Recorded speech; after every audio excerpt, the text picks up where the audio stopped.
Hello दोस्तों, नमस्कार। मैं हूँ रेखा उपाध्याय। स्वागत करती हूँ राधा भक्ति चैनल पे। आज हम दोनों बने मिलके एक बहुत प्यारा सुहाग गीत सुनाने जा रहे हैं। काहे गुने पिया पिया पारी गईले पिया पारी गईले हो काहे गुण बेली कुमिला जो सोहाग बाढ़ई काहे गुने बेटी कुमिला जो सोहाग बाढ़ई पानी गुने निबिया पिया भरी गईले पिया पारी गईले हो माई बिना बेटी को मिलाई ना जो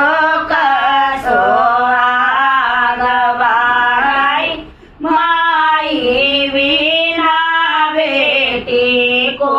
मिलाई ना जो सोहाग बाढ़ई काहे गुने निमिया पिया भरी गईले पिया पारी गईले हो काहे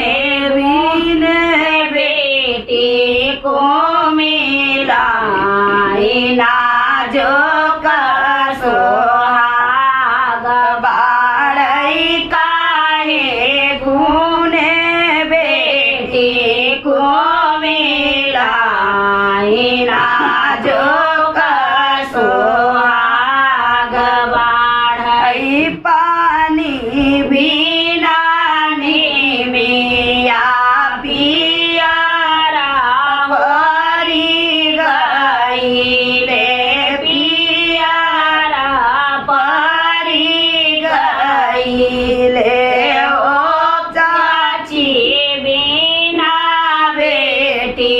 मुरझाई ना जो सोहाग बाढ़ई चाची बिना बेटी मुरझाई ना जो सोहाग बाढ़ई काहे गुण निबिया पिया भरी गईले पिया पारी गईले हो काहे गुने बेटी को मिलाई ना जो सोहाग बाढ़ई काहे गुने बेटी को मिलाई ना जो सोहाग आए पानी बिना निमिया पिया भरी गई है पिया पारी